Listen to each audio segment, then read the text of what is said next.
اهلا بكم يا اصدقاء في قناة رزق الالكترونيات. النهاردة ان شاء الله هنصلح ريسيفر رويال 5000 الترا. هنجرب كده مع بعض الريسيفر.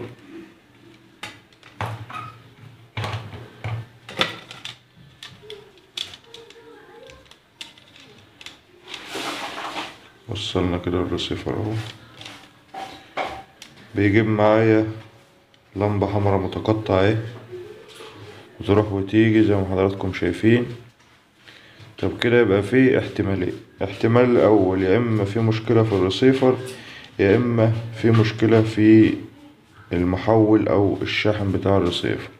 طب هنبدأ نقيس الشاحن كده الاول. ادي الافوميتر اهو، وهنبدأ نقيس كده نشوف مخرج معانا 12 فولت ولا لأ. طيب اهو 12 فولت بالظبط اهي.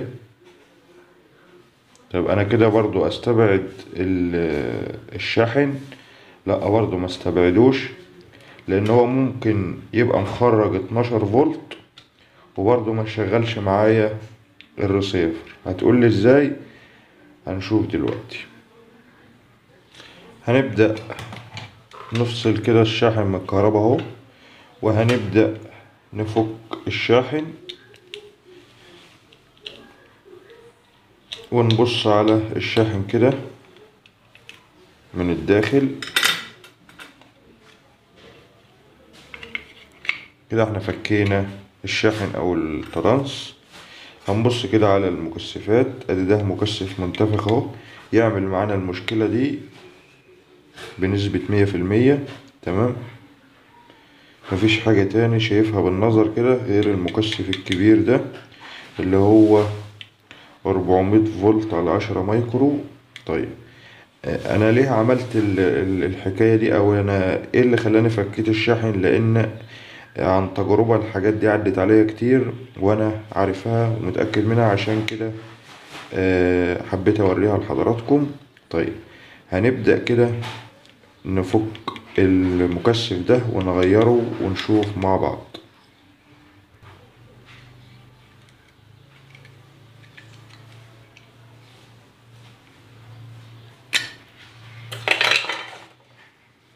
هنشوف كده لو في اي شحنة ولا اي حاجة عشان ما تجيش في ايدينا، كنا لسه موصلينه في الكهرباء. طيب ده زي ما قلت لحضراتكم ده 400 فولت على 10 مايكرو. هنبدأ نفكه كده. طبعا احنا كنا قايسين قدام حضراتكم ان هو 12 فولت، يعني مخرج ال 12 فولت مفيش اي مشكلة، لكن مش مشغل الريسيفر، مخلي الريسيفر اللمبة الحمراء بتروح وتيجي.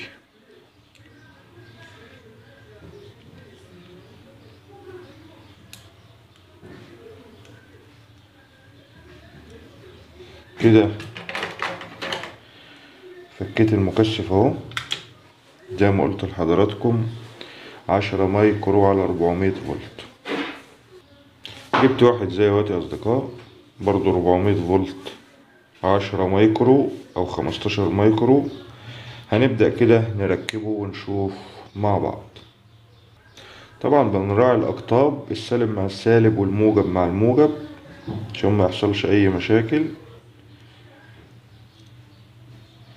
كده هنبدأ نلحمه بقى.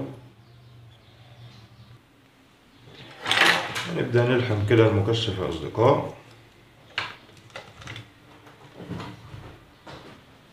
اهو. ادي طرف وادي الطرف التاني. كده لحمنا المكثف غيرناه. هنبدأ نقفل بقى الشاحن يا اصدقاء.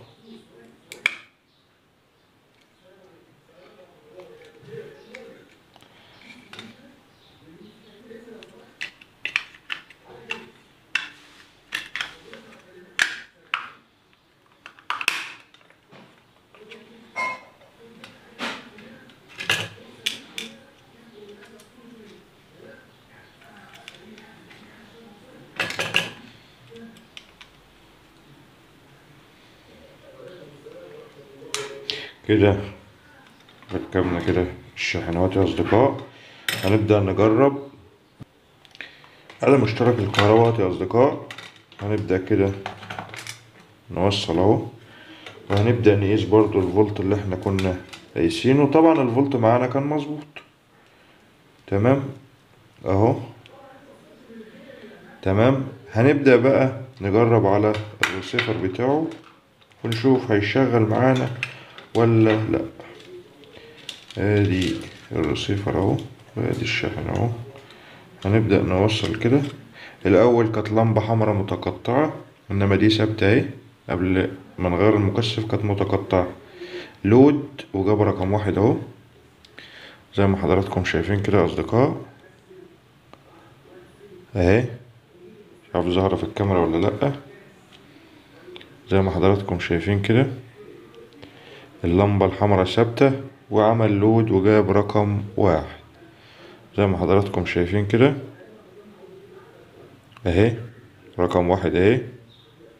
يبقى كده الريسيفر اشتغل معانا. طب اشتغل معانا ليه؟ علشان المكثف اللي احنا غيرناه بتاع الشاحن ده تمام. يبقى هو كان عطينا 12 فولت لكن مش مقوم الريسيفر، بيخلي اللمبة تروح وتيجي. يبقى احنا غيرنا المكثف اهو اللي احنا غيرناه كان منتفخ تمام، اللي هو 10 مايكرو 400 فولت. هنبدأ نجرب اخر مرة كده عشان نشوف مع بعض اهو. اللمبة ثابتة وهيعمل لود دلوقتي وهيشغل معانا اللود وجاب رقم 1 زي ما حضراتكم شايفين كده اهوت يا اصدقاء. يبقى ده كان سبب عطل الريسيفر، والشاحن معايا مخرج ال 12 فولت بتوعه لكن مش مشغل الريسيفر. دي كده كانت معلومة بسيطة حبيت اضيفها لحضراتكم. لو استفدت من الفيديو ياريت لايك واشتراك في القناة وتفعيل الجرس عشان يوصلكم اشعار بكل جديد وبكل فيديوهاتنا الحصرية. شكرا ليكم واشوفكم في فيديو جديد.